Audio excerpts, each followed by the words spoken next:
प्यारे बच्चों, ਅੱਜ ਅਸੀਂ ਨਵਾਂ ਜਿਹੜਾ ਯੂਨਿਟ ਹੈ ਉਹਨੂੰ ਅਸੀਂ ਸਟਾਰਟ ਕਰਨ ਜਾ ਰਹੇ ਹਾਂ, ਜਿਸ ਦਾ ਨਾਮ ਹੈ ਲਾਜ਼ ਆਫ ਮੋਸ਼ਨ।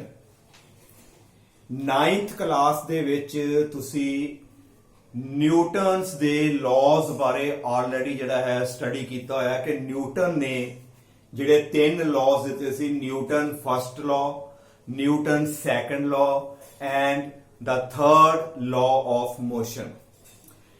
ਇਹਨਾਂ ਨੂੰ ਸਮਝਣ ਤੋਂ ਪਹਿਲਾਂ ਸਭ ਨਾਲੋਂ ਪਹਿਲਾਂ ਜਿਹੜਾ ਹੈ ਸਾਡਾ ਅੱਜ ਦਾ ਜਿਹੜਾ ਹੈ ਮੇਨ ਟੌਪਿਕ ਹੈ what is force। ਫੋਰਸ ਬਾਰੇ ਸਭ ਨੂੰ ਪਤਾ ਹੈ ਕਿ ਪੰਜਾਬੀ ਦੇ ਵਿੱਚ ਇਸ ਨੂੰ ਅਸੀਂ ਬੋਲਦੇ ਹਾਂ ਬਲ। now what is its definition? It is an external push or pull। ਕਿਸੇ ਬਾਡੀ ਨੂੰ ਖਿੱਚਣਾ ਜਾਂ ਕਿਸੇ ਬਾਡੀ ਨੂੰ ਅਸੀਂ ਜਦੋਂ ਧੱਕਾ ਮਾਰਦੇ ਹਾਂ, that is called force। ਜਦੋਂ ਕਿਸੇ ਬਾਡੀ ਨੂੰ ਅਸੀਂ ਖਿੱਚਦੇ ਹਾਂ ਆਪਣੇ ਵੱਲ, ਇਹਦਾ ਮਤਲਬ ਹੈ ਅਸੀਂ ਫੋਰਸ ਲਗਾ ਰਹੇ ਹਾਂ। ਜਾਂ ਕਿਸੇ ਬਾਡੀ ਨੂੰ ਅਸੀਂ ਜਦੋਂ ਰਿਪੈਲ ਕਰਦੇ ਹਾਂ, ਪੁਸ਼ ਕਰਦੇ ਹਾਂ, ਤਾਂ ਵੀ ਜਿਹੜਾ ਹੈ ਅਸੀਂ ਜਿਹੜਾ ਹੈ ਬਾਡੀ ਦੇ ਉੱਪਰ ਜਿਹੜੀ ਹੈ ਫੋਰਸ ਅਪਲਾਈ ਕਰਦੇ ਹਾਂ। Now, what happen when the force act on a body? ਜਦੋਂ ਬਾਡੀ ਉੱਪਰ ਫੋਰਸ ਐਕਟ ਹੁੰਦੀ ਹੈ, ਬਾਡੀ ਨੂੰ ਪੁਸ਼ ਕੀਤਾ ਜਾਂਦਾ ਹੈ ਜਾਂ ਬਾਡੀ ਨੂੰ ਪੁੱਲ ਕੀਤਾ ਜਾਂਦਾ ਹੈ, ਉਦੋਂ ਹੁੰਦਾ ਕੀ ਹੈ? Now, which may change or try to change। ਜਦੋਂ ਬਾਡੀ ਉੱਪਰ ਪੁਸ਼ ਜਾਂ ਪੁੱਲ ਲਗਾਈ ਜਾਵੇ, ਫੋਰਸ ਲਗਾਈ ਜਾਵੇ, ਤੇ ਕੀ ਹੋਏਗਾ? ਬਾਡੀ ਦੀ ਜਿਹੜੀ ਸਟੇਟ ਹੈ ਉਹ ਚੇਂਜ ਹੋ ਜਾਏਗੀ ਜਾਂ ਚੇਂਜ ਨਹੀਂ ਹੋਏਗੀ, ਜਾਂ ਜਿਹੜੀ ਹੈ ਬਾਡੀ ਦੀ ਜਿਹੜੀ ਸਟੇਟ ਹੈ ਉਹ ਜਿਹੜੀ ਹੈ ਉਹ ਬਦਲ ਜਾਏਗੀ। ਇਹਦਾ ਮਤਲਬ ਕੰਪਲੀਟ ਡੈਫੀਨੇਸ਼ਨ ਕੀ ਹੋਈ? It is an external push ਔਰ ਪੁੱਲ ਵਿਚ ਮੇ ਚੇਂਜ, ਜਾਂ ਤੇ ਚੇਂਜ ਕਰ ਦੇਗੀ, ਜਾਂ try to change the state of a body. ਇਹਦਾ ਮਤਲਬ ਫੋਰਸ ਕਰਕੇ ਬਾਡੀ ਦੀ ਸਟੇਟ ਜਿਹੜੀ ਹੈ ਉਹਦੇ ਵਿੱਚ ਚੇਂਜ ਆ ਸਕਦੀ ਹੈ। Now what is the state? State ਕੀ ਚੀਜ਼ ਹੈ? ਮਤਲਬ ਰੈਸਟ ਇਨਟੂ ਮੋਸ਼ਨ। ਜੇ ਬਾਡੀ ਸਾਡੀ ਰੈਸਟ ਵਿੱਚ ਸੀਗੀ, ਮੰਨ ਲਓ ਕੋਈ ਬਾਲ ਹੈ ਗਰਾਊਂਡ ਉੱਪਰ ਪਈ ਹੈ, ਇਹਦਾ ਮਤਲਬ ਬਾਲ ਦੀ ਜਿਹੜੀ ਹੈ ਹੁਣ ਸਟੇਟ ਕਿਹੜੀ ਹੈ? ਰੈਸਟ ਵਾਲੀ। ਤੇ ਜਦੋਂ ਬਾਡੀ ਉੱਪਰ ਅਸੀਂ ਜਿਹੜੀ ਹੈ ਬਾਹਰੋਂ ਫੋਰਸ ਲਗਾਵਾਂਗੇ ਤੇ ਜਿਹੜੀ ਉਹ ਬਾਲ ਹੈ it will come into motion.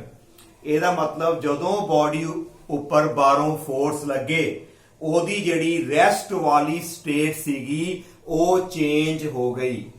ਤੇ ਜੇਕਰ ਮੈਂ ਗੱਲ ਕਰਾਂ, ਇਹ ਵਾਲ ਹੈ, ਮੰਨ ਲਓ ਇਹ ਜਿਸ ਤਰ੍ਹਾਂ ਬਲੈਕ ਬੋਰਡ ਅਸੀਂ ਵਾਲ ਦੇ ਉੱਪਰ ਲਗਾਇਆ ਹੈ, ਤੇ ਜੇ ਮੈਂ ਇਹਦੇ ਉੱਪਰ ਫੋਰਸ ਲਗਾਣਾ ਹੈ, ਜਦੋਂ ਮੈਂ ਫੋਰਸ ਲਗਾਈ, ਵਾਲ ਮੇਰੀ ਕੱਚ ਹੈਗੀ ਹੈ ਰੈਸਟ ਵਿੱਚ, ਪਰ ਜਦੋਂ ਮੈਂ ਫੋਰਸ ਲਗਾਈ ਇਹਦੀ ਸਟੇਟ ਜਿਹੜੀ ਹੈ ਉਹ ਚੇਂਜ ਨਹੀਂ ਹੋਈ। ਇਹਦਾ ਮਤਲਬ ਜ਼ਰੂਰੀ ਨਹੀਂ ਹੈ ਕਿ ਫੋਰਸ ਹਮੇਸ਼ਾ ਰੈਸਟ ਵਾਲੀ ਬਾਡੀ ਨੂੰ ਮੋਸ਼ਨ 'ਚ ਲੈ ਕੇ ਆਏ। ਇਹ ਡਿਪੈਂਡ ਕਰਦਾ ਹੈ ਬਾਡੀ ਦੇ ਮਾਸ ਦੇ ਉੱਪਰ, ਕੀ ਬਾਡੀ ਹੈਵੀ ਹੈ ਕਿ ਕੀ ਬਾਡੀ ਜਿਹੜੀ ਸਾਡੀ ਲਾਈਟਰ ਹੈ, ਉਹਦੇ ਅਕੋਰਡਿੰਗ ਜਿਹੜੀ ਹੈ ਉਹਦੀ ਪੋਜੀਸ਼ਨ 'ਚ, ਉਹਦੀ ਸਟੇਟ ਵਿੱਚ ਜਿਹੜੀ ਹੈ ਚੇਂਜ ਆਂਦੀ ਹੈ। ਜਾਂ ਤੇ ਚੇਂਜ ਆ ਜਾਏਗੀ ਫੋਰਸ ਦੇ ਨਾਲ, ਤੇ ਜਾਂ ਜਿਹੜੀ ਫੋਰਸ ਹੈ it will try to change the state of a body. ਹਾਂਜੀ ਬੱਚਿਓ, ਮੰਨ ਲਓ ਕਿ ਇੱਕ ਟਰੱਕ ਹੈ ਅੱਗੇ ਖੜਾ ਹੈ, ਤੇ ਮੈਂ ਤੁਹਾਨੂੰ ਕਹਾਂ ਵੀ ਇੱਕ ਬੱਚਾ ਜਾ ਕੇ ਉਹਦੇ ਉੱਤੇ ਫੋਰਸ ਲਗਾਏ। ਤੁਸੀਂ ਜਦੋਂ ਫੋਰਸ ਲਗਾਓਗੇ, ਕੀ ਟਰੱਕ ਤੁਹਾਡਾ ਮੋਸ਼ਨ 'ਚ ਆਏਗਾ? ਨਹੀਂ ਆਏਗਾ। ਤੁਸੀਂ ਫੋਰਸ ਲਗਾਈ, you try to change the rest into motion, but ਉਹ ਜਿਹੜਾ ਟਰੱਕ ਹੈ ਹੈਵੀ ਹੋਣ ਕਰਕੇ ਉਹ ਜਿਹੜਾ ਹੈ ਮੋਸ਼ਨ 'ਚ ਨਹੀਂ ਆਇਆ। ਨਾਓ ਫੋਰਸ ਜਿਹੜੀ ਹੈ ਡਿਪੈਂਡ ਕਰਦੀ ਹੈ ਮਾਸ ਆਫ ਏ ਬਾਡੀ ਦੇ ਉੱਪਰ। ਜਿਸ ਤਰ੍ਹਾਂ ਅਸੀਂ ਜਦੋਂ ਪਹਿਲਾ ਚੈਪਟਰ ਸਟਾਰਟ ਕੀਤਾ ਸੀ, ਜਿਹਦੇ ਵਿੱਚ ਅਸੀਂ ਡਾਈਮੈਂਸ਼ਨਸ ਬਾਰੇ ਆਪਾਂ ਸਟੱਡੀ ਕਰ ਰਹੇ ਸੀ, ਤੇ ਇਹ ਫਾਰਮੂਲਾ ਸੀ ਜਿੱਥੋਂ ਅਸੀਂ ਫੋਰਸ ਦੀਆਂ ਡਾਈਮੈਂਸ਼ਨਸ ਲਿਖਿਆ ਸੀ, F = ma। ਇਹਦਾ ਮਤਲਬ force depends on the two factors. ਇੱਕ ਤੇ ਡਿਪੈਂਡ ਕਰਦੀ ਹੈ ਕਿ ਬਾਡੀ ਦਾ ਮਾਸ ਕਿੰਨਾ ਜਿਹਦੇ ਉੱਪਰ ਤੁਸੀਂ ਫੋਰਸ ਲਗਾ ਰਹੇ ਜੇ, ਜਿਹਦੀ ਸਟੇਟ ਵਿੱਚ ਤੁਸੀਂ ਕੀ ਲੈ ਕੇ ਆਣੀ ਹੈ, ਚੇਂਜ।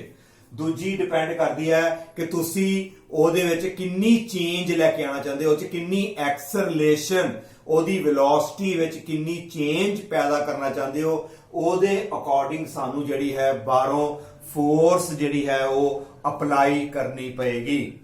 ਇਟ ਮੀਨਸ ਸਟੇਟ ਦਾ ਪਹਿਲਾ ਪਾਰਟ ਰੈਸਟ ਨੂੰ ਮੋਸ਼ਨ ਚ ਕਰ ਸਕਦੀ ਹੈ ਫੋਰਸ। ਨੰਬਰ ਦੂਸਰਾ ਮੋਸ਼ਨ ਨੂੰ ਰੈਸਟ ਵਿੱਚ ਵੀ ਕਰ ਸਕਦੀ ਹੈ।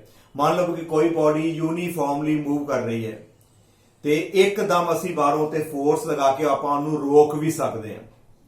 ਦੈਨ ਫੋਰਸ ਨੇ ਕੀ ਕੀਤਾ, ਮੋਸ਼ਨ ਨੂੰ ਜਿਹੜਾ ਹੈ ਉਹਦੀ ਮੋਸ਼ਨ ਖਤਮ ਕਰਕੇ ਬਾਡੀ ਨੂੰ ਜਿਹੜਾ ਹੈ ਰੈਸਟ ਵਿੱਚ ਲੈ ਕੇ ਆਉਂਦਾ। ਔਰ ਥਰਡ ਕਿਹੜੀ ਸਟੇਟ ਹੋ ਸਕਦੀ ਹੈ, ਡਾਇਰੈਕਸ਼ਨ ਆਫ ਮੋਸ਼ਨ। ਕੋਈ ਬਾਡੀ ਮੰਨ ਲਓ ਸਟ੍ਰੇਟ ਜਾ ਰਹੀ ਹੈ ਤੇ ਅਸੀਂ ਜੇ ਉਹਦੀ ਡਾਇਰੈਕਸ਼ਨ ਚੇਂਜ ਕਰਨੀ ਹੈ body the, then we have to apply force tangentially, side wise ਤੁਹਾਨੂੰ ਫੋਰਸ ਲਗਾਣੀ ਪਏਗੀ। ਉਹਦੀ ਜਿਹੜੀ ਹੈ ਬਾਡੀ ਦੀ ਡਾਇਰੈਕਸ਼ਨ ਜਿਹੜੀ ਹੈ ਉਹ ਚੇਂਜ ਹੋ ਸਕਦੀ ਹੈ। ਜਿਸ ਤਰ੍ਹਾਂ ਅਸੀਂ ਮੰਨ ਲਓ ਅਸੀਂ ਬਾਈਕ ਤੇ ਜਾ ਰਹੇ ਹਾਂ, ਸਾਨੂੰ ਪਤਾ ਕਿ ਮੋੜ ਹੈ, ਆਪਣੇ ਆਪ ਤੇ ਉਹਨੇ ਮੁੜਨਾ ਨਹੀਂ ਆ, ਅਸੀਂ ਥੋੜੀ ਜਿਹੀ ਜਿਹੜੀ ਆਪਣੇ ਹੈਂਡਲ ਦੇ ਉੱਪਰ ਜਿਹੜੀ ਹੈ ਬਾਹਰੋਂ ਫੋਰਸ ਲਗਾਉਂਦੇ ਆ, ਫਿਰ ਬਾਡੀ ਨੂੰ ਜਿਹੜਾ ਆਪਾਂ ਜਿਹੜਾ ਉਹਨੂੰ ਉਹਦੀ ਡਾਇਰੈਕਸ਼ਨ ਜਿਹੜੀ ਹੈ ਉਹ ਚੇਂਜ ਕਰ ਦਿੰਦੇ ਆ। It means force may produce the three changes when it act on a body। ਕਿਹੜੀ ਕਿਹੜੀ ਚੇਂजेस ਪੈਦਾ ਕਰਦੀ ਹੈ, ਰੈਸਟ ਨੂੰ ਮੋਸ਼ਨ ਚ ਕਰ ਸਕਦੀ ਹੈ, ਜਾਂ ਯੂਨੀਫਾਰਮ ਮੋਸ਼ਨ ਨੂੰ ਰੈਸਟ ਵਿੱਚ ਕਰ ਸਕਦੀ ਹੈ, ਜਾਂ ਬਾਡੀ ਦੀ ਮੋਸ਼ਨ ਦੀ ਜਿਹੜੀ ਡਾਇਰੈਕਸ਼ਨ ਹੈ ਇਹਨੂੰ ਵੀ ਚੇਂਜ ਕਰ ਸਕਦੀ ਹੈ। This is the main function of the force applied। ਇੱਥੇ ਜਿਹੜੀ ਮੈਂ ਫੋਰਸ ਬਾਰੇ ਗੱਲ ਕਰ ਰਿਹਾ, actually it is the net force. ਇਹ ਤੁਹਾਡੀ ਜਿਹੜੀ ਹੈ ਨੈਟ ਫੋਰਸ ਹੈ। ਫੋਰ ਐਗਜ਼ਾਮਪਲ ਮੰਨ ਲਓ ਵੀ ਮੇਰੇ ਕੋਲ ਕੋਈ ਬਾਡੀ ਹੈ, ਟੇਬਲ ਦੇ ਉੱਪਰ ਕੋਈ ਬਾਡੀ ਪਈ ਹੈ। ਸਪੋਜ਼ ਇੱਥੇ ਤੁਹਾਡੇ ਕੋਲ ਇੱਕ ਬਾਡੀ ਹੈ ਰੈਕਟੈਂਗੂਲਰ ਸ਼ੇਪ ਦੀ। ਇਸ ਬਾਡੀ ਦੇ ਉੱਪਰ ਮੈਂ ਬਾਹਰੋਂ ਫੋਰਸ ਲਗਾਈ F। ਜੇ ਮੈਂ ਬਾਹਰੋਂ ਫੋਰਸ ਲਗਾਣਾ ਹੈ F ਤੇ ਬਾਡੀ ਜਿਹੜੀ ਹੈ ਮੇਰੀ ਮੂਵ ਨਹੀਂ ਕੀਤੀ, ਇਹਦਾ ਮਤਲਬ ਕਿ ਮੇਰੀ ਫੋਰਸ ਨੂੰ ਕਿਸੇ ਨੇ ਕੈਨਸਲ ਕਰ ਦਿੱਤਾ ਹੈ। ਕਿਉਂਕਿ ਮੈਂ ਤੇ ਬਾਹਰੋਂ ਫੋਰਸ ਲਗਾਈ ਸੀ ਪਰ ਬਾਡੀ ਮੂਵ ਨਹੀਂ ਕੀਤੀ, ਇਹਦਾ ਮਤਲਬ ਮੇਰੀ ਜਿਹੜੀ ਅਪਲਾਈਡ ਫੋਰਸ ਹੈ ਇਹਨੂੰ ਕਿਸੇ ਨਾ ਕਿਸੇ ਨੇ ਕੈਨਸਲ ਕੀਤਾ, and that will be your force of friction. ਜਿਹੜੀ ਬਾਡੀ ਦੇ ਸਰਫੇਸ ਦੇ ਅਲੋਂਗ ਐਕਟ ਕਰੇਗੀ, ਉਹਦੇ ਆਪੋਜਿਟ। ਜੇ ਮੈਂ ਫੋਰਸ ਇੱਧਰ ਲਗਾਣਾ ਹੈ, ਫ੍ਰਿਕਸ਼ਨ ਉਹਦੇ ਆਪੋਜਿਟ ਐਕਟ ਕਰਦੀ ਹੈ। ਤੇ ਜੇ ਮੇਰੀ ਫੋਰਸ 10 ਨਿਊਟਨ ਹੈ ਤੇ ਫ੍ਰਿਕਸ਼ਨ ਵੀ ਸਾਡੀ 10 ਹੁੰਦੀ ਹੈ, ਤੇ ਬਾਡੀ ਦੇ ਉੱਪਰ ਜਿਹੜੀ ਹੈ net force, because they are equal and opposite. ਜੇ ਬਾਡੀ ਨੂੰ ਕੋਈ ਅਸੀਂ ਇਧਰੋਂ 10 ਨਿਊਟਨ ਮੈਂ ਖਿੱਚਾਂ, ਉਧਰੋਂ ਵੀ 10 ਨਿਊਟਨ ਨਾਲ ਕੋਈ ਬਾਡੀ ਨੂੰ ਖਿੱਚਦਾ, ਤੇ ਬਾਡੀ ਕਿੱਥੇ ਰਹੇਗੀ, ਉਸੇ ਜਗ੍ਹਾ ਤੇ ਰਹੇਗੀ, ਆਪਣੀ ਪੋਜੀਸ਼ਨ ਚੇਂਜ ਜਿਹੜੀ ਹੈ ਉਹ ਨਹੀਂ ਕਰਦੀ। ਇਟ ਮੀਨਸ ਜਦੋਂ ਮੈਂ ਫੋਰਸ ਲਗਾਈ ਬਾਡੀ ਉੱਪਰ, ਬਾਡੀ ਜਿਹੜੀ ਹੈ ਨਹੀਂ ਮੂਵ ਕੀਤੀ, ਇਹਦਾ ਮਤਲਬ ਬਾਡੀ ਦੇ ਉੱਪਰ ਫੋਰਸ ਜ਼ੀਰੋ ਨਹੀਂ ਹੈ, ਨੈਟ ਫੋਰਸ ਜਿਹੜੀ ਹੈ ਬਾਡੀ ਉੱਪਰ ਜਿਹੜੀ ਹੈ ਉਹ ਜ਼ੀਰੋ ਹੈ। ਕਿਉਂਕਿ ਮੈਂ ਤੇ ਫੋਰਸ ਲਗਾਈ ਹੈ ਪਰ ਮੇਰੀ ਫੋਰਸ ਨੂੰ ਫ੍ਰਿਕਸ਼ਨ ਨੇ ਜਿਹੜਾ ਹੈ ਇਹਨੂੰ ਕੈਨਸਲ ਕਰ ਦਿੱਤਾ, ਤੇ ਨੈਟ ਫੋਰਸ ਜਿਹੜੀ ਹੈ, ਨੈਟ ਫੋਰਸ ਉਹ ਬਾਡੀ ਉੱਪਰ ਕਿੰਨੀ ਆ ਰਹੀ ਹੈ, ਜ਼ੀਰੋ। ਇਟ ਮੀਨਸ ਜਿਹੜੀ ਹੈ ਬਾਡੀ ਆਪਣੀ ਪੋਜੀਸ਼ਨ ਤੋਂ ਚੇਂਜ ਨਹੀਂ ਹੋਈ। ਤੇ ਜੇ ਬਾਡੀ ਉੱਪਰ ਨੈਟ ਫੋਰਸ ਬਚੇਗੀ, then body will move in the direction of net force। ਤੇ ਜਦੋਂ ਬਾਡੀ ਨੈਟ ਫੋਰਸ ਵਾਲੇ ਪਾਸੇ ਮੂਵ ਕਰੇਗੀ ਤੇ ਉਹਦੇ ਵਿੱਚ ਜਿਹੜੀ ਹੈ ਐਕਸਲਰੇਸ਼ਨ ਵੀ ਜਿਹੜੀ ਹੈ ਉਹ ਪ੍ਰੋਡਿਊਸ ਹੋਏਗੀ।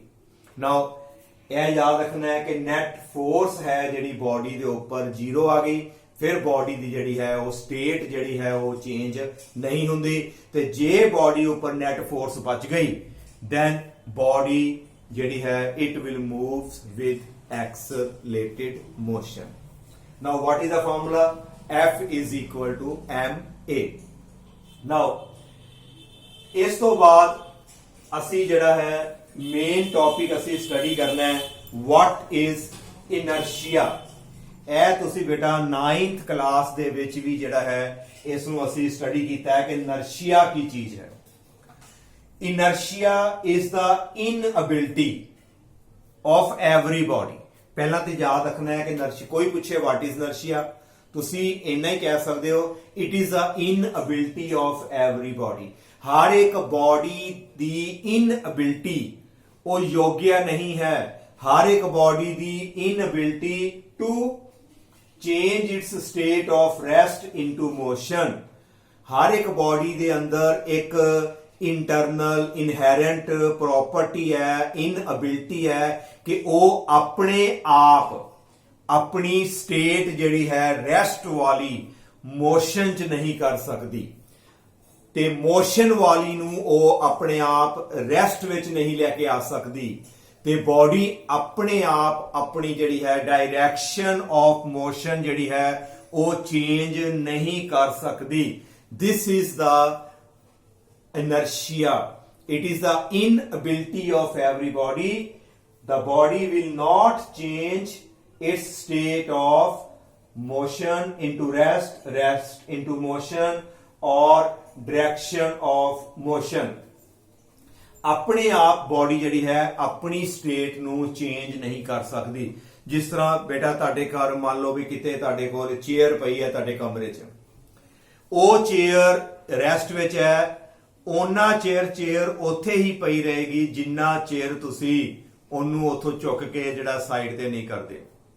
ਉਹ ਚੇਅਰ ਆਪਣੇ ਆਪ ਆਪਣੀ ਜਿਹੜੀ ਹੈ ਰੈਸਟ ਵਾਲੀ ਪੋਜੀਸ਼ਨ ਕਦੀ ਵੀ ਜਿਹੜੀ ਹੈ ਚੇਂਜ ਨਹੀਂ ਕਰੇਗੀ, ਕਿਉਂਕਿ that chair is unable, ਉਹਦੇ ਵਿੱਚ ਇਨਐਬਿਲਿਟੀ ਹੈ, ਉਹਦੇ ਵਿੱਚ ਇਨਰਸ਼ੀਆ ਹੈ ਕਿ ਆਪਣੀ ਸਟੇਟ ਆਪਣੇ ਆਪ ਜਿਹੜੀ ਹੈ ਉਹ ਚੇਂਜ ਕਰ ਜੇ। ਇਸੇ ਤਰੀਕੇ ਨਾਲ ਮੰਨ ਲਓ ਵੀ ਇੱਕ ਸਾਈਕਲ ਹੈ, ਜੇ ਸਾਈਕਲ ਤੁਸੀਂ ਚਲਾ ਰਹੇ ਹੋ, ਸਾਈਕਲ ਹੈਗਾ ਤੁਹਾਡਾ ਮੋਸ਼ਨ 'ਚ, ਤੇ ਉਹ ਸਾਈਕਲ ਹਮੇਸ਼ਾ ਹੀ ਜਿਹੜਾ ਹੈ ਮੋਸ਼ਨ 'ਚ ਰਹੇਗਾ, ਕਿਉਂਕਿ ਆਪਣੇ ਆਪ ਸਾਈਕਲ ਜਿਹੜਾ ਹੈ ਰੈਸਟ ਵਿੱਚ ਨਹੀਂ ਆਂਦਾ। ਪਰ ਤੁਸੀਂ ਸੋਚਦੇ ਹੋਗੇ ਕਿ ਸਰ ਨੇ ਇਹ ਕੀ ਕਹਿਤਾ, ਪਰ ਜਦੋਂ ਅਸੀਂ ਸਾਈਕਲ ਦੇ ਪੈਡਲ ਮਾਰਨੇ ਬੰਦ ਕਰ ਦਿੰਦੇ ਆ, ਸਾਈਕਲ ਤੁਹਾਡਾ ਮੋਸ਼ਨ 'ਚ ਹੈ, ਪਰ ਤੁਸੀਂ ਦੇਖਦੇ ਹੋ ਕਿ ਥੋੜੇ ਟਾਈਮ ਬਾਅਦ ਸਾਈਕਲ ਜਿਹੜਾ ਹੈ ਤੁਹਾਡਾ ਰੈਸਟ ਵਿੱਚ ਆ ਜਾਂਦਾ ਹੈ। ਐਕਚੁਅਲੀ ਉਹ ਆਪਣੇ ਆਪ ਰੈਸਟ ਵਿੱਚ ਨਹੀਂ ਆਇਆ, ਥੱਲੇ ਜਿਹੜੀ ਟਾਇਰ ਤੇ ਗਰਾਊਂਡ ਦੇ ਵਿੱਚ ਜਿਹੜੀ ਫ੍ਰਿਕਸ਼ਨ ਹੁੰਦੀ ਹੈ, ਜਿਹੜੀ ਫੋਰਸ ਆਪਣੇ ਆਪ ਹੀ ਪੈਦਾ ਹੋ ਜਾਂਦੀ ਹੈ, ਉਹਦੇ ਕਰਕੇ ਜਿਹੜਾ ਹੈ ਸਾਈਕਲ ਤੁਹਾਡਾ ਜਿਹੜਾ ਰੁਕਿਆ। ਜੇ ਉਹ ਫ੍ਰਿਕਸ਼ਨ ਨਾ ਹੋਵੇ, ਬਿਲਕੁਲ ਵੀ ਬਾਹਰੋਂ ਕੁਝ ਐਕਟ ਨਹੀਂ ਹੋ ਰਿਹਾ, ਕੋਈ ਫੋਰਸ ਨਹੀਂ ਹੈ, ਤੇ ਸਾਈਕਲ ਜਿਹੜਾ ਹੈ ਹਮੇਸ਼ਾ ਜਿਹੜਾ ਮੋਸ਼ਨ 'ਚ ਹੀ ਰਹਿ ਗਿਆ, ਕਿਉਂਕਿ that body is unable to change its state of motion।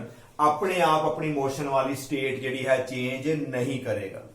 ਇਸੇ ਤਰੀਕੇ ਨਾਲ ਜੇ ਬਾਡੀ ਮੰਨ ਲਓ ਸਿੱਧਾ ਹੀ ਜਾ ਰਹੀ ਹੈ ਤੇ ਕਦੀ ਵੀ ਆਪਣੀ ਡਾਇਰੈਕਸ਼ਨ ਜਿਹੜੀ ਹੈ ਉਹ ਚੇਂਜ ਨਹੀਂ ਕਰ ਸਕਦੀ। That is due to inertia. It is the inability of every body to change its state of rest into motion, motion into rest, and direction of motion by itself. ਆਪਣੇ ਆਪ ਕੁਝ ਨਹੀਂ ਕਰ ਸਕਦੀ। ਹੁਣ ਪ੍ਰੋਬਲਮ ਆ ਗਈ, ਫਿਰ ਪੁੱਛਿਆ ਗਿਆ ਵੀ ਬਾਡੀ ਜਿਹੜੀ ਹੈ ਮੇਰੀ ਆਪਣੇ ਆਪ ਰੈਸਟ ਵਿੱਚ ਮੋਸ਼ਨ 'ਚ ਨਹੀਂ ਆ ਰਹੀ, ਫਿਰ ਇਹਦੇ ਵਿੱਚ ਕੀ ਹੈਗਾ? ਅਸੀਂ ਕਹਿ ਤੇ ਇਨਰਸ਼ੀਆ ਹੈ, ਇਹਦੇ ਵਿੱਚ ਇਨਐਬਿਲਿਟੀ ਹੈ।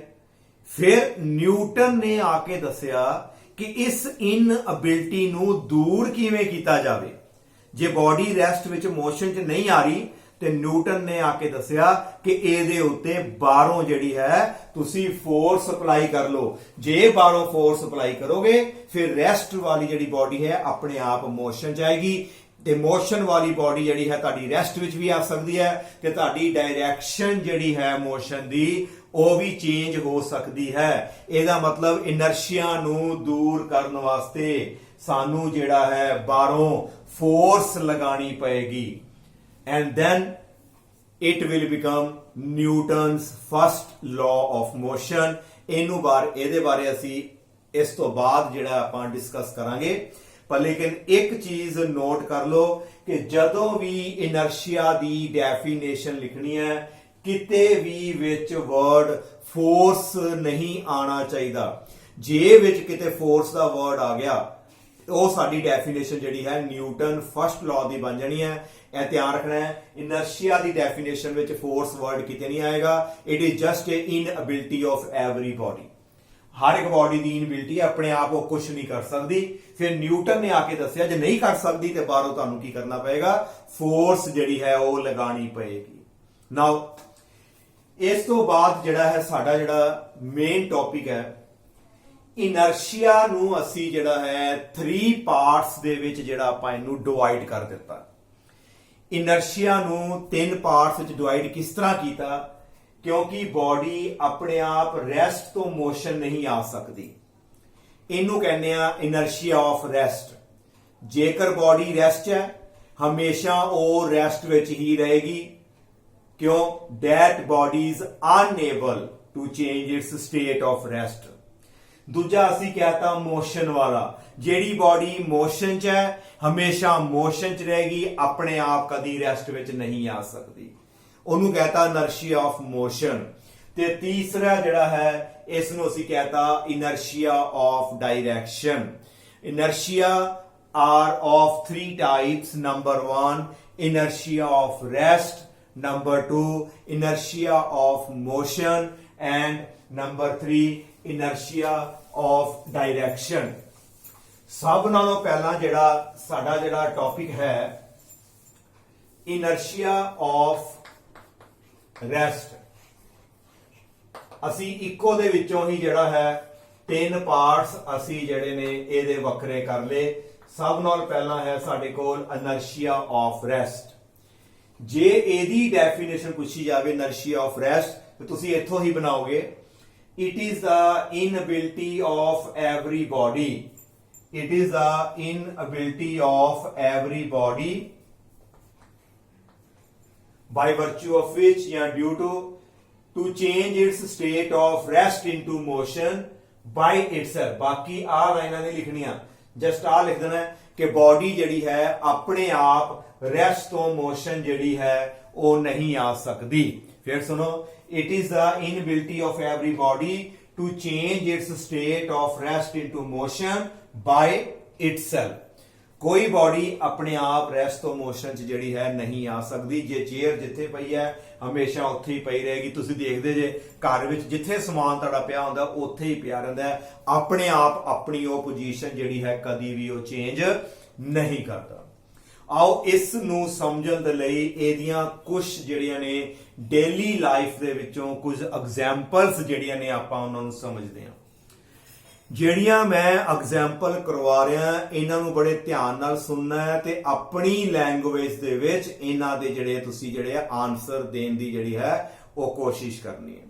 ਸਭ ਨਾਲੋਂ ਪਹਿਲਾਂ ਇਹ ਤੁਹਾਡੇ ਨਾਲ ਜਿਹੜੀ ਹੈ ਜਿਹੜੀ ਐਗਜ਼ਾਮਪਲ ਮੈਂ ਦੱਸਣ ਲੱਗਾ ਉਹ ਤੁਹਾਡੇ ਨਾਲ ਵਾਪਰੀ ਹੋਏਗੀ ਘਟਨਾ।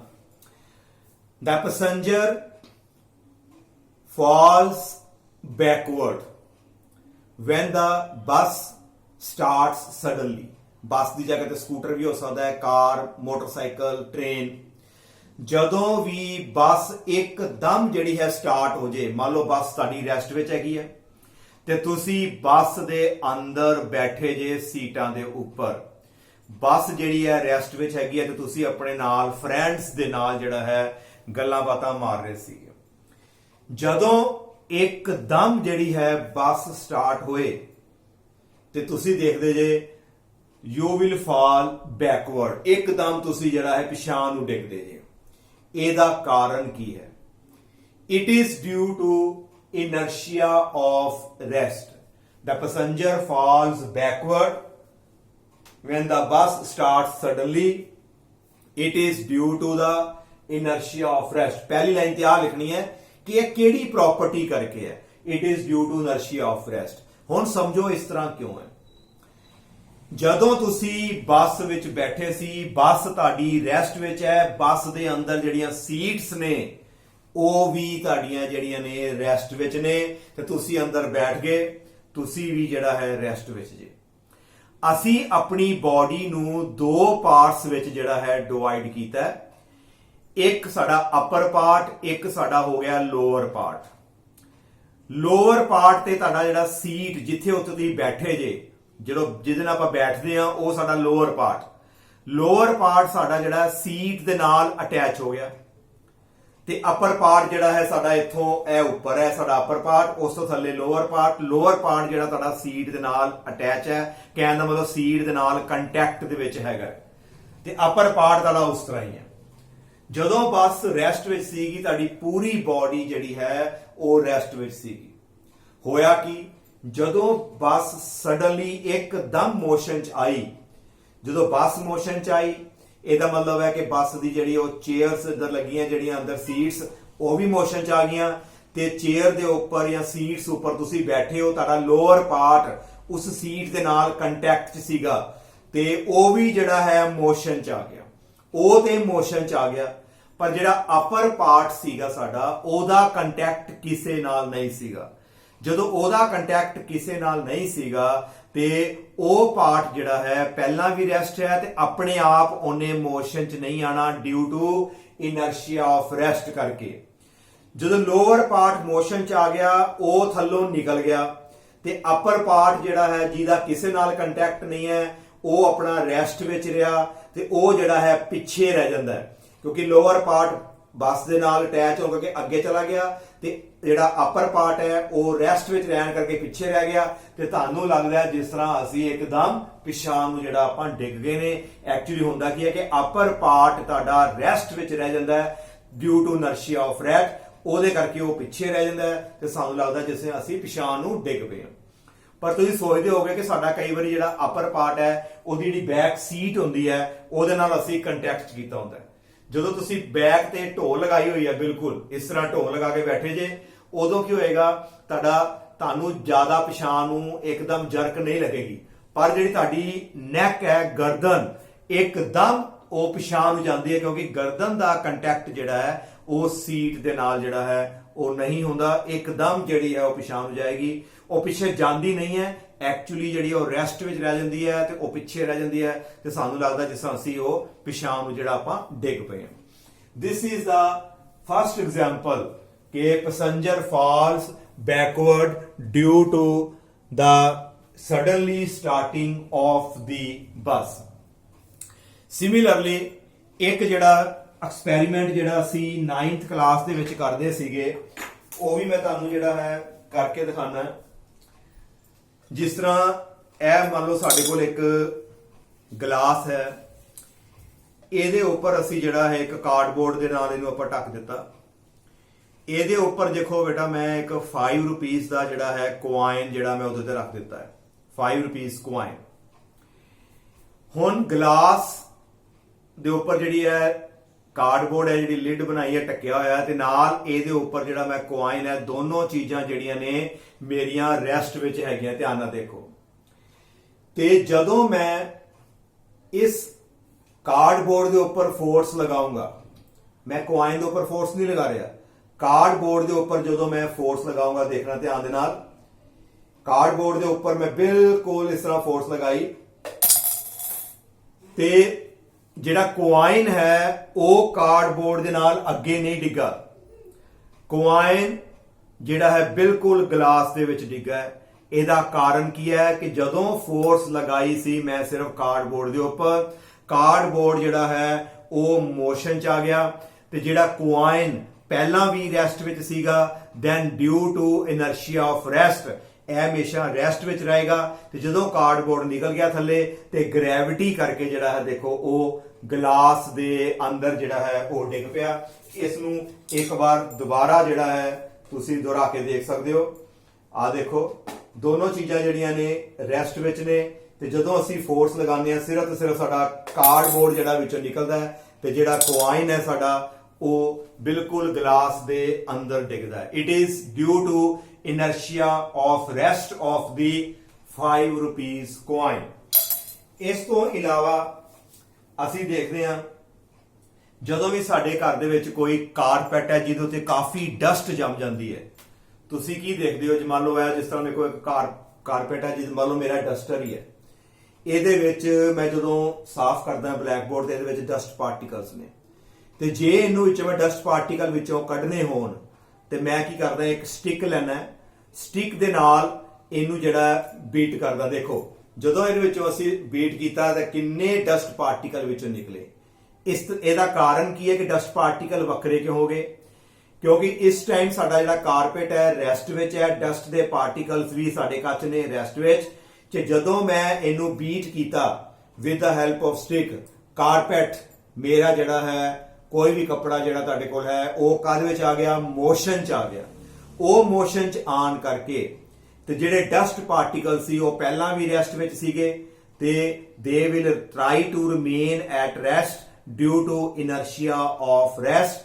ਉਹ ਕਾਰਪੇਟ ਅੱਗੇ ਚਲਾ ਗਿਆ, ਡਸਟ ਪਾਰਟੀਕਲ ਪਿੱਛੇ ਹੋ ਗਏ, ਉਸ ਤੋਂ ਡਿਟੈਚ ਹੋ ਜਾਂਦੇ ਨੇ। Then due to gravity effect they fall on the surface of earth. ਇਸ ਤਰੀਕੇ ਨਾਲ ਅਸੀਂ ਡਸਟ ਪਾਰਟੀਕਲਸ ਨੂੰ ਵੀ ਜਿਹੜਾ ਹੈ ਆਪਾਂ ਸੈਪਰੇਟ ਜਿਹੜਾ ਹੈ ਉਹ ਕਰ ਸਕਦੇ ਹਾਂ। ਇਸ ਤੋਂ ਇਲਾਵਾ ਬ੍ਰਾਂਚਿਸ ਆਫ ਦਾ ਟਰੀ ਦੀਆਂ ਸਾਡੀਆਂ ਜਿਹੜੀਆਂ ਬ੍ਰਾਂਚਿਸ ਨੇ, ਜੇ ਉਥੋਂ ਕੋਈ ਫਰੂਟ, ਕੋਈ ਮੈਂਗੋ, ਕੋਈ ਐਪਲ ਨੂੰ ਅਸੀਂ ਵੱਖਰਾ ਕਰਨਾ ਹੈ, we will shake the branches of the tree। ਕਿਉਂ ਸ਼ੇਕ ਕਰਨਾ ਪੈਂਦਾ ਹੈ? ਜਦੋਂ ਅਸੀਂ ਬ੍ਰਾਂਚਿਸ ਨੂੰ ਸ਼ੇਕ ਕਰਦੇ ਹਾਂ, ਬ੍ਰਾਂਚਿਸ ਤੁਹਾਡੀਆਂ ਮੋਸ਼ਨ ਚ ਆਉਂਦੀਆਂ ਨੇ ਤੇ ਜਿਹੜਾ ਉਹ ਫਰੂਟ ਹੈ ਜਿਹੜਾ ਨਾਲ ਲਟਕਦਾ ਪਿਆ ਉਹ try to remain at rest. Then ਜਦੋਂ ਬ੍ਰਾਂਚਿਸ ਮੋਸ਼ਨ ਚ ਆਉਂਦੀਆਂ ਨੇ ਤੇ ਜਿਹੜਾ ਉਹਨਾਂ ਵਿੱਚ ਜਿਹੜਾ ਉਹਦੇ ਨਾਲ ਜਿਹਦੇ ਨਾਲ ਅਟੈਚ ਹੋ ਜਾਂਦਾ, ਇੱਕ ਬੌਂਡ ਬਣਿਆ ਮੰਨ ਲਓ, ਉਹ ਉਥੋਂ ਬ੍ਰੇਕ ਹੋ ਜਾਂਦਾ ਤੇ ਉਹ ਫਰੂਟ ਜਿਹੜਾ ਹੈ with the help of gravity it falls on the surface of earth. ਇਹ ਸਾਰੀਆਂ ਹੀ ਐਗਜ਼ਾਮਪਲਸ ਤੁਹਾਡੀਆਂ ਜਿਹੜੀਆਂ ਨੇ it is due to inertia of rest. ਇਸ ਤੋਂ ਇਲਾਵਾ ਇੱਕ ਐਗਜ਼ਾਮਪਲ ਅਸੀਂ ਹੋਰ ਦੇਖਦੇ ਹਾਂ। ਮੰਨ ਲਓ ਇੱਕ ਗਲਾਸ ਦਾ ਸਾਡੇ ਕੋਲ ਵਿੰਡੋ ਹੈ ਪੂਰੀ ਗਲਾਸ ਦੀ, ਜੇ ਉਹਦੇ ਉੱਪਰ ਅਸੀਂ ਪੱਥਰ ਮਾਰਦੇ ਹਾਂ ਤਾਂ ਤੁਸੀਂ ਦੇਖੋਗੇ ਸਾਰਾ ਜਿਹੜਾ ਹੈ ਗਲਾਸ ਟੁੱਟ ਜਾਏਗਾ। ਪਰ ਜੇ ਉਹਦੇ ਉੱਤੇ ਅਸੀਂ ਬੁਲਟ ਫਾਇਰ ਕਰਦੇ ਹਾਂ, ਤੁਸੀਂ ਦੇਖਿਆ ਹੋਣਾ ਜਦੋਂ ਬੁਲਟ ਫਾਇਰ ਕਰਦੇ ਜੇ ਤੇ ਉਸ ਸ਼ੀਸ਼ੇ ਦੇ ਵਿੱਚ ਕੀ ਹੋਏਗਾ, ਇੱਕ ਜਸਟ ਸ਼ੇਕ ਜਿਹੜਾ ਹੋਏਗਾ ਗੋਲ, ਬਾਕੀ ਗਲਾਸ ਜਿਹੜਾ ਹੈ ਉਹ ਨਹੀਂ ਟੁੱਟੇਗਾ। ਪਰ ਜਦੋਂ ਪੱਥਰ ਮਾਰਦੇ ਆ, ਭਾਵੇਂ ਸੇਮ ਸਾਈਜ਼ ਦਾ ਹੋਵੇ, ਪੱਥਰ ਮਾਰਦੇ ਆ ਤਾਂ ਸਾਰਾ ਗਲਾਸ ਟੁੱਟ ਜਾਂਦਾ ਹੈ। ਪਰ ਜਦੋਂ ਬੁਲਟ ਫਾਇਰ ਕਰਦੇ ਆ ਤਾਂ ਉੱਥੇ ਸਿਰਫ ਜਸਟ ਇੱਕ ਹੋਲ ਹੁੰਦਾ ਹੈ, ਪੂਰਾ ਗਲਾਸ ਜਿਹੜਾ ਹੈ ਉਹ ਨਹੀਂ ਟੁੱਟਦਾ। ਇਹਦਾ ਕਾਰਨ ਕੀ ਹੈ ਕਿ ਜਦੋਂ ਅਸੀਂ ਪੱਥਰ ਮਾਰਦੇ ਆ, ਪੱਥਰ ਦੀ ਇੰਨੀ ਜ਼ਿਆਦਾ ਸਪੀਡ ਨਹੀਂ ਹੁੰਦੀ, ਕਿਉਂਕਿ ਅਸੀਂ ਆਪਣੇ ਹੱਥ ਨਾਲ ਸੁੱਟਣਾ ਉਹਨੂੰ, ਇੰਨੀ ਜ਼ਿਆਦਾ ਉਹਦੀ ਸਪੀਡ ਨਹੀਂ ਹੈ। ਤੇ ਜਦੋਂ ਉਹ ਜਾ ਕੇ ਗਲਾਸ ਪੈਨ ਤੇ ਵੱਜਦਾ ਹੈ, ਗਲਾਸ ਉੱਪਰ ਜਾ ਕੇ ਸਟ੍ਰਾਈਕ ਕਰਦਾ ਹੈ, ਉਹਦਾ ਟਾਈਮ ਆਫ ਕੰਟੈਕਟ ਉਹ ਜ਼ਿਆਦਾ ਹੋ ਜਾਂਦਾ ਹੈ। ਉਹਦਾ ਟਾਈਮ ਆਫ ਕੰਟੈਕਟ ਜ਼ਿਆਦਾ ਹੋਣ ਕਰਕੇ ਉਹ ਸਾਰੇ ਗਲਾਸ ਦੇ ਵਿੱਚ ਉਹਦਾ ਇਫੈਕਟ ਪੈ ਜਾਂਦਾ ਹੈ ਤੇ ਉਹ ਸਾਰਾ ਗਲਾਸ ਤੁਹਾਡਾ ਜਿਹੜਾ ਹੈ ਉਹ ਮੋਸ਼ਨ ਚ ਆਣ ਕਰਕੇ ਉਹ ਸਾਰਾ ਟੁੱਟ ਜਾਂਦਾ ਹੈ। ਪਰ ਜਦੋਂ ਅਸੀਂ ਉਹਦੇ ਉੱਤੇ ਬੁਲਟ ਫਾਇਰ ਕਰਦੇ ਹਾਂ, ਬੁਲਟ ਇੰਨੀ ਫਾਸਟ ਹੁੰਦੀ ਹੈ ਕਿ ਜਿੱਥੇ ਜਾ ਕੇ ਉਹ ਵੱਜੇਗੀ ਸਿਰਫ ਉੱਥੇ ਜਸਟ ਉਹਦਾ ਟਾਈਮ ਆਫ ਇੰਪੈਕਟ ਬਹੁਤ ਘੱਟ ਹੋਏਗਾ ਤੇ ਸਿਰਫ ਉੱਥੇ ਹੀ ਉਹਦਾ ਅਸਰ ਪੈਂਦਾ ਹੈ। ਬਾਕੀ ਸਾਰਾ ਜਿਹੜਾ ਹੈ ਸਿਸਟਮ ਤੁਹਾਡਾ ਉਹ ਰੈਸਟ ਵਿੱਚ ਹੀ ਰਹਿੰਦਾ ਹੈ। ਇਸ ਕਰਕੇ ਜਿਹੜਾ ਬੁਲਟ ਦੇ ਨਾਲ ਜਿਹੜਾ ਹੈ ਗਲਾਸ ਦੇ ਵਿੱਚ ਹੋਲ ਹੁੰਦਾ ਹੈ ਤੇ ਜਿਹੜਾ ਸਟੋਨ ਹੈ ਉਹਦੇ ਕਰਕੇ ਜਿਹੜਾ ਹੈ ਗਲਾਸ ਪੂਰੇ ਦਾ ਪੂਰਾ ਜਿਹੜਾ ਹੈ ਉਹ ਤੁਹਾਡਾ ਉਹ ਟੁੱਟ ਜਾਂਦਾ ਹੈ। ਇਹ ਕੁਝ ਐਗਜ਼ਾਮਪਲ ਸੀਗੀਆਂ ਸਾਡੀਆਂ ਇਨਰਸ਼ੀਆ ਆਫ ਰੈਸਟ ਦੀਆਂ। ਇਸੇ ਤਰੀਕੇ ਨਾਲ ਸਾਡੇ ਕੋਲ ਅਗਲਾ ਜਿਹੜਾ ਟੌਪਿਕ ਹੈ ਉਹ ਆ ਜਾਏਗਾ ਸਾਡੇ ਕੋਲ ਇਨਰਸ਼ੀਆ ਆਫ ਮੋਸ਼ਨ। ਇਹਦੀਆਂ ਵੀ ਐਗਜ਼ਾਮਪਲਸ ਜਿਹੜੀਆਂ ਨੇ ਤੁਸੀਂ ਸਟੱਡੀ ਕਰਨਾ ਹੈ ਕਿ ਜਦੋਂ ਬਾਡੀ ਮੋਸ਼ਨ 'ਚ ਹੈ ਤੇ ਆਪਣੇ ਆਪ ਜਿਹੜੀ ਹੈ ਬਾਡੀ ਤੁਹਾਡੀ ਰੈਸਟ ਵਿੱਚ ਨਹੀਂ ਆ ਸਕਦੀ। ਇਹਦੇ ਵਾਸਤੇ ਇੱਕ ਮੇਨ ਐਗਜ਼ਾਮਪਲ ਮੈਂ ਤੁਹਾਨੂੰ ਕਰਾਵਾਂਗਾ, ਬਾਕੀ ਸਾਰੀਆਂ ਉਸ ਤਰ੍ਹਾਂ ਤੁਸੀਂ ਆਪ ਪੜ੍ਹ ਸਕਦੇ ਹੋ। ਮੰਨ ਲਓ ਕਿ ਬੱਸ ਇੱਕਦਮ ਜਾ ਰਹੀ ਹੈ, ਮੋਸ਼ਨ 'ਚ ਹੈ, ਡਰਾਈਵਰ ਇੱਕਦਮ ਬ੍ਰੇਕ ਲਗਾ ਦਿੰਦਾ ਹੈ ਤੇ ਤੁਸੀਂ ਜਿਹੜਾ ਇੱਕਦਮ ਅੱਗੇ ਜਾ ਕੇ ਡਿੱਗਦੇ ਜੇ। The passenger falls forward, ਇੱਕਦਮ ਅੱਗੇ ਜਾ ਕੇ ਡਿੱਗਦੇ ਆ when the bus stops suddenly। ਇਹ ਤੁਸੀਂ ਵੇਖਿਆ ਹੀ ਹੋਣਾ। ਇਹਦਾ ਕਾਰਨ ਕਿ ਜਦੋਂ ਬੱਸ ਤੁਹਾਡੀ ਮੋਸ਼ਨ 'ਚ ਸੀਗੀ, ਤੁਹਾਡੀ ਪੂਰੀ ਬਾਡੀ ਮੋਸ਼ਨ 'ਚ ਸੀਗੀ, ਲੋਅਰ ਪਾਰਟ ਵੀ ਮੋਸ਼ਨ 'ਚ, ਅਪਰ ਪਾਰਟ ਵੀ ਤੁਹਾਡਾ ਜਿਹੜਾ ਸੀ ਕਾਹਦੇ ਵਿੱਚ ਸੀਗਾ, ਮੋਸ਼ਨ ਦੇ ਵਿੱਚ। ਪਰ ਜਦੋਂ ਬੱਸ ਇੱਕਦਮ ਰੁਕੀ ਤੇ ਲੋਅਰ ਪਾਰਟ ਜਿਹੜਾ ਹੈ ਸੀਟ ਦੇ ਨਾਲ ਅਟੈਚ ਹੋਣ ਕਰਕੇ, ਕੰਟੈਕਟ ਹੋਣ ਕਰਕੇ ਲੋਅਰ ਪਾਰਟ ਇੱਕਦਮ ਜਿਹੜਾ ਤੁਹਾਡਾ ਰੁਕ ਗਿਆ। ਜਦੋਂ ਲੋਅਰ ਪਾਰਟ ਇੱਕਦਮ ਰੁਕ ਗਿਆ ਤੇ ਹੁੰਦਾ ਕੀ ਹੈ, ਉਹ ਤੇ ਰੈਸਟ ਵਿੱਚ ਆ ਗਿਆ ਤੇ ਅਪਰ ਪਾਰਟ ਜਿਹੜਾ ਹੈ ਤੁਹਾਡਾ ਮੋਸ਼ਨ 'ਚ ਸੀਗਾ। It will try to remain in motion, ਕਿਉਂਕਿ ਉਹਨੂੰ ਤਾਂ ਕਿਸੇ ਨੇ ਨਹੀਂ ਰੋਕਿਆ। ਉਹ ਇੱਕਦਮ ਜਿਹੜਾ ਹੈ ਅੱਗੇ ਜਾ ਕੇ ਉਹ ਵਾਇਦਾ, ਕਈ ਵਾਰ ਸਾਨੂੰ ਸੱਟ ਵੀ ਲੱਗ ਸਕਦੀ ਹੈ। ਇਹਦਾ ਮਤਲਬ ਜਦੋਂ ਬੱਸ ਇੱਕਦਮ ਰੁਕਦੀ ਹੈ, then due to inertia of motion the upper part will remain in motion। ਜਦੋਂ ਮੋਸ਼ਨ 'ਚ ਰਹੇਗਾ ਤੇ ਉਹ ਅੱਗੇ ਜਾਏਗਾ। ਇਸ ਕਰਕੇ ਅਸੀਂ ਜਿਹੜਾ ਹੈ ਉਹ ਅੱਗੇ ਨੂੰ ਜਿਹੜਾ ਆਪਾਂ ਉਹ ਡਿੱਗ ਪੈਂਦੇ ਹਾਂ। ਇਸੇ ਤਰੀਕੇ ਨਾਲ ਜਦੋਂ ਬੱਸ ਚੱਲਦੀ ਦੇ ਵਿੱਚੋਂ ਅਸੀਂ ਛਲਾਂਗ ਮਾਰਦੀ ਹੈ, ਕਈ ਵਾਰੀ ਹੁੰਦਾ ਕਿ ਤੁਸੀਂ ਦੇਖਦੇ ਆ ਵੀ ਬੱਸ ਚੱਲਦੀ ਹੈ ਲੋਕੀ ਛਲਾਂਗ ਮਾਰ ਦਿੰਦੇ ਤੇ ਕਈ ਵਾਰੀ ਉਹ ਬੰਦੇ ਡਿੱਗ ਪੈਂਦੇ ਆ। ਦਾ ਕਾਰਨ ਕਿ ਜਦੋਂ ਬੱਸ ਵਿੱਚੋਂ ਤੁਸੀਂ ਛਲਾਂਗ ਮਾਰੀ, ਸਾਡੀ ਪੂਰੀ ਬਾਡੀ ਜਿਹੜੀ ਸੀਗੀ ਉਹ ਮੋਸ਼ਨ 'ਚ ਸੀਗੀ ਤੇ ਜਦੋਂ ਤੁਸੀਂ ਛਲਾਂਗ ਮਾਰਦੇ ਜੋ ਤੁਹਾਡਾ ਜਿਹੜਾ ਫੁੱਟ ਹੈ ਸਭ ਨਾਲੋਂ ਪਹਿਲਾਂ ਗਰਾਊਂਡ ਤੇ ਜਾ ਕੇ ਉਹਦਾ ਕੰਟੈਕਟ 'ਚ ਆਏਗਾ। ਜਦੋਂ ਫੁੱਟ ਗਰਾਊਂਡ ਤੇ ਜਾ ਕੇ ਵੱਜਾ ਤੇ ਗਰਾਊਂਡ ਤੇ ਰੈਸਟ ਵਿੱਚ ਸੀਗੀ ਤੇ ਪੈਰ ਵੀ ਇੱਕਦਮ ਤੁਹਾਡੇ ਜਿਹੜੇ ਨੇ ਉਹ ਰੈਸਟ ਵਿੱਚ ਆ ਜਾਂਦੇ ਨੇ। ਬਾਕੀ ਸਾਰੀ ਤੁਹਾਡੀ ਬਾਡੀ ਮੋਸ਼ਨ 'ਚ ਹੋਣ ਕਰਕੇ ਤੁਸੀਂ ਇੱਕਦਮ ਜਿਹੜਾ ਹੈ ਅੱਗੇ ਜਾ ਕੇ ਤੁਸੀਂ ਉਹ ਡਿੱਗ ਪੈਂਦੇ ਹੋ। It is all due to inertia of motion. ਇਸ ਤੋਂ ਇਲਾਵਾ ਤੁਸੀਂ ਇੱਕ ਹੋਰ ਜਿਹੜੀ ਹੈ ਐਗਜ਼ਾਮਪਲ ਦੇਖੀ ਹੋਏਗੀ ਕਿ ਜਿਹੜੇ ਐਥਲੀਟ ਹੁੰਦੇ ਨੇ ਉਹ ਜਦੋਂ ਲੌਂਗ ਜੰਪ ਕਰਦੇ ਨੇ ਉਦੋਂ ਕੀ ਹੈ, ਉਹ ਲਾਗੇ ਖੜੇ ਹੋ ਕੇ ਸਿੱਧਾ ਛਲਾਂਗ ਨਹੀਂ ਮਾਰਦੇ। ਜਦੋਂ ਲੌਂਗ ਜੰਪ ਹੁੰਦੀ ਹੈ ਪਹਿਲਾਂ ਬਹੁਤ ਤੇਜ਼ ਪਿੱਛੋਂ ਭੱਜੇ ਆਉਂਦੇ ਨੇ, ਫਿਰ ਜਾ ਕੇ ਉਹ ਜੰਪ ਕਰਦੇ ਨੇ। ਇਹਦਾ ਕਾਰਨ ਜਦੋਂ ਉਹ ਪਿੱਛੋਂ ਭੱਜ ਕੇ ਆਉਂਦੇ ਨੇ then they gain momentum। ਉਹਨਾਂ ਵਿੱਚ ਜਿਹੜੀ ਹੈ ਬਾਡੀ, ਉਹਦੀ ਬਾਡੀ ਦੇ ਵਿੱਚ ਜਿਹੜੀ ਹੈ ਐਥਲੀਟ ਦੀ ਬਾਡੀ ਵਿੱਚ ਮੋਸ਼ਨ ਜਿਹੜੀ ਹੈ ਪੈਦਾ ਹੋ ਜਾਂਦੀ ਹੈ ਤੇ ਉਹ ਮੋਸ਼ਨ ਜਿਹੜੀ ਹੈ ਖਤਮ ਤੇ ਹੋਏਗੀ ਨਹੀਂ। ਤੇ ਜਦੋਂ ਉਹ ਜੰਪ ਕਰਦਾ ਹੈ ਤੇ ਉਹ ਮਸਕੂਲਰ ਜਦੋਂ ਆਪਣੀ ਜਿਹੜੀ ਤਾਕਤ ਲਗਾਉਂਦਾ ਹੈ ਤੇ ਉਹ ਮੋਸ਼ਨ ਜਿਹੜੀ ਹੈ ਉਹਦੇ ਵਿੱਚ ਐਡ ਹੋ ਜਾਂਦੀ ਹੈ ਤੇ ਉਹਨੂੰ ਜਿਹੜੀ ਹੈ ਲੌਂਗ ਜੰਪ ਦੇ ਵਿੱਚ ਜਿਹੜੀ ਹੈ ਉਹ ਹੈਲਪ ਮਿਲਦੀ ਹੈ। ਨਾਓ ਆਈ ਥਿੰਕ ਕਿ ਤੁਹਾਨੂੰ ਆ ਐਗਜ਼ਾਮਪਲ ਸਾਰੀਆਂ ਕਲੀਅਰ ਹੋ ਗਈਆਂ ਹੋਣਗੀਆਂ। ਇਸ ਤੋਂ ਬਾਅਦ ਮੈਂ ਡਾਇਰੈਕਸ਼ਨ ਔਰ ਮੋਸ਼ਨ ਵਾਲੀਆਂ ਐਗਜ਼ਾਮਪਲ ਜਿਹੜੀਆਂ ਨੇ ਨੈਕਸਟ ਲੈਕਚਰ ਦੇ ਵਿੱਚ ਮੈਂ ਡਿਸਕਸ ਕਰਾਂਗਾ। Thank you.